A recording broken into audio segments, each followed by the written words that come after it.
Hey guys, the Ella Beats here and welcome to my Gamescom 2015 vlog. In today's video I'm going to cover my top 10 favorite games from Gamescom and games that I think will make a big difference in the gaming world between 2015 and 2016. The first game I was real excited for when I watched the Xbox Microsoft conference was seeing Crackdown 3. Now I played mostly Crackdown 2 and just a little bit of Crackdown 1. I know a lot of people like to hate on Crackdown 2. I actually love that one. And Crackdown 3 looks like it takes the best elements from both those games, so that's why I'm so excited. Now, they didn't really show much about the story mode, but they showed the multiplayer, and that the whole city was destructible. Now, this is a game that I say you guys need to look forward to.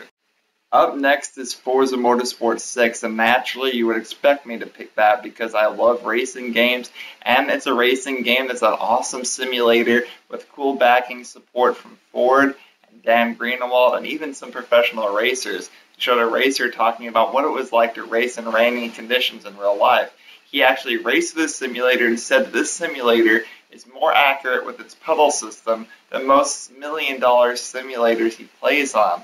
So that shows Forza Motorsport 6 is going to be a great game. Now, we didn't get a lot more info at the actual Gamescom conference, but afterwards with interviews and on the forums on Forza 6, ForzaMotorsport.net website, we got to see a lot more about this game. I'm telling you guys, it's looking to shape up like something really fun to play.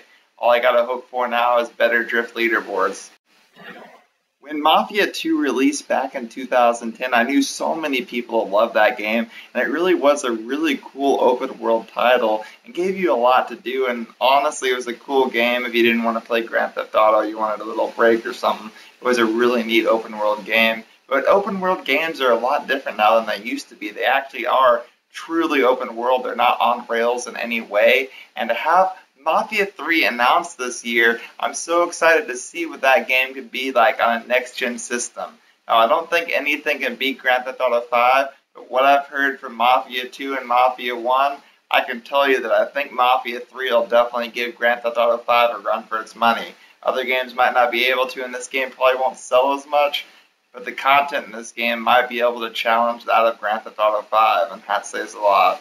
When I first saw Quantum Break in 2014, I thought it looked like a cool game, but I was kind of like, I don't know how I feel about the TV show. I wonder if this going to be one of those corny TV shows that they throw in there. This is kind of an installation prize for buying the game. But this year I saw that they totally recasted the show and actually have some big-time actors from X-Men, Wolverine, Lord of the Rings, Game of Thrones, and Fringe. I can tell you guys that this will be a video game that actually might have a really good TV show along with it. And this combo with the way I love TV and the way I love games has me really excited because graphically it's amazing, and honestly the trailer for that TV show looks pretty cool too. I'm really excited about the Lord of the Rings and Game of Thrones actors. Honestly, I'm not too good with names, so that's why I'm calling out the TV shows, but I'm telling you guys, I think this game's the game that I'm most hyped for this year. And I'm going to tell you guys, this game will be a definite choice that I will be buying in 2016. I usually get the yearly sports games, but I'm never really extremely impressed by them. I usually play them because they're the new game, they have the new rosters, but there's never really anything that really gets me extremely hyped. But I'm going to tell you this year, NBA 2K16's new Pro-Am mode has me excited. It's playable on the Gamescom 2015 floor, and basically in this game, the Pro-Am mode, you get to make your own courts, your own jerseys, and you have an emblem making system sort of like Call of Duty, and you can use it to put whatever you want on your court, whatever you want on your jersey. Say you want a camo jersey, you can make a camo jersey. Say you want to make a My Little Pony court, I don't know why you would, but say you did, you can do that. You can do whatever you want. It's fully customizable. I'm going to tell you guys that this is going to make basketball so much fun. I really think it's a game you guys need to look into. If you like basketball at all, I actually don't even really watch it on TV that much, but I love basketball video games. I'm telling you, this one looks like the best basketball game in years. Now, I'm personally more of a football person, but I can really admire what 2K16 is doing.